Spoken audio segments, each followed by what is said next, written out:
বাংলাদেশ দক্ষিণ আফ্রিকার ইমার্জিং দলের ম্যাচে বাকবিতণ্ডা ও হেলমেট ধরে টানাটানির ঘটনায় দুই দলের 3 ক্রিকেটারকে শাস্তি দেওয়া হয়েছে।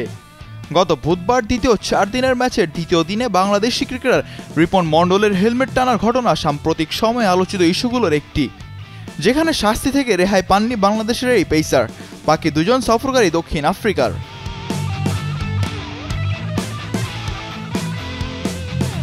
তিন ক্রিকেটারকে শাস্তি প্রদানের বিষয়টি একটি গণমাধ্যমকে নিশ্চিত করেছেন ম্যাচ রেফারি সেলিম শাহিদ।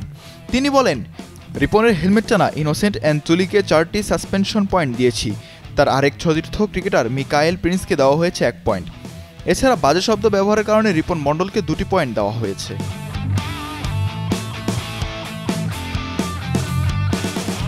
তবে উল্লেখ্য, ক্রিকেটারদের এটাই চূড়ান্ত শাস্তি নয় বলেও জানান তিনি।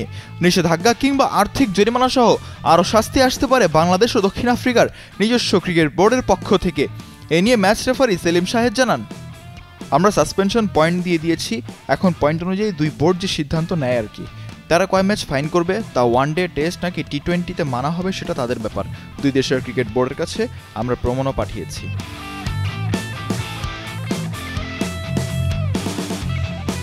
ঘটনাটি বুধবারের মিরপুর শেরে বাংলা জাতীয় ক্রিকেট স্টেডিয়ামে বাংলাদেশ ইনিংসের 105তম ওভার ইনোসেন্ট এনতুলির করা ওভারের প্রথম বলে ডাউন দ্য উইকেটে এগিয়ে ছক্কা হাঁকান রিপন। এক ছক্কা হজম করতেই মেজাজ হারিয়ে ফেলেন ওই প্রোটিয়া বোলার।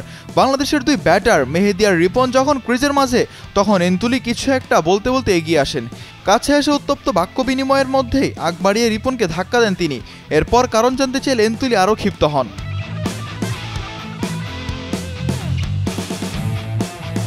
মেজাজ হারিয়ে রিপনের দিকে আরও কয়েকবার তেড়ে যান ওই প্রোটিয়া স্পিনার।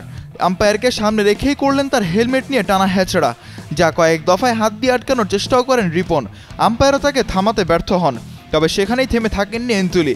হেলমেট থেকে হাত ছড়িয়ে আঙুল উঁচিয়ে কিছু একটা ক্রমাগত বলতে থাকেন রিপনকে। দুই আম্পায়ার ও অন্য ক্রিকেটাররা মিলে এরপর দুইজনকে আলাদা করেন। অবশ্য তখনও মেজাজ নিয়ন্ত্রণ করতে পারছিলেন না এনতুলি।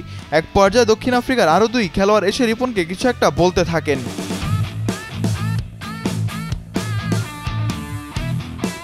প্রসঙ্গত, ইমার্জিং দলের ওয়ানডে সিরিজে তুমুল লড়াই শেষে ট্রফি ঘরে রেখেছিল বাংলাদেশ। 4 দিনের টেস্ট সিরিজের প্রথম ম্যাচ ছিল ড্র। গত 2 দিনে বৃষ্টির বাগড়ায় দ্বিতীয় টেস্টও ড্র হয়ে গেছে। মিজানুর রশিদ, কালের কণ্ঠ।